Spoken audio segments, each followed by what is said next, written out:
1988 నాటి భారత మోటారు వాహనాల చట్టం మరియు దాని 2019 సవరణ రోడ్డు రవాణా కోసం సమగ్ర నిబంధనలను ఏర్పాటు చేస్తాయి. మొదటిది డ్రైవింగ్ లైసెన్స్. ఇది లేనిదే రోడ్డు మీద బండి నడపడం నేరం.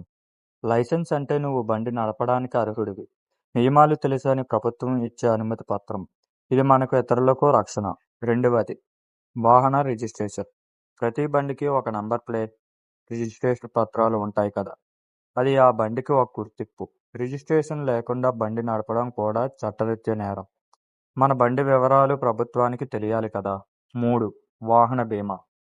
ఇది చాలా ముఖ్యం. నువ్వు బండి నడుపుతున్నప్పుడు ప్రమాదవశాత్తు నీ బండికి కానీ లేదా నీ వల్ల ఇంకొకరికి కానీ నష్టం జరిగితే ఆ నష్టాన్ని ఈ బీమా కంపెనీ భరిస్తుంది. ఇది లేనిదే రోడ్డు మీద బండి నడిపితే పెద్ద జరిమానాతో పాటు శిక్షలు కూడా పడతాయి. ఇది మనకు జేబుకు ఎదుటివారి రక్షణ. 4. రోడ్డు భద్రతా నియమాలు. హెల్మెట్ ధరించడం, సీట్ బెల్ట్ పెట్టుకోవడం, అతివేగంగా వెళ్ళకపోవడం, మద్యం సేవించి బండి నడపకపోవడం, సిగ్నల్స్ పాటించడం వంటివన్నీ దీని కిందకే వస్తాయి. ఇవన్నీ మన ప్రాణాలను కాపాడివే. 5. కాలుష్య నియంత్రణ. వాహనాల నుండి వచ్చే పొగ వల్ల వాతావరణం కలుషితం కాకుండా ఉండటానికి pollution under control (PUC) certificate తప్పనిసరి. మనం మంచి గాలి పీల్చాలంటే ఇది చాలా ముఖ్యం.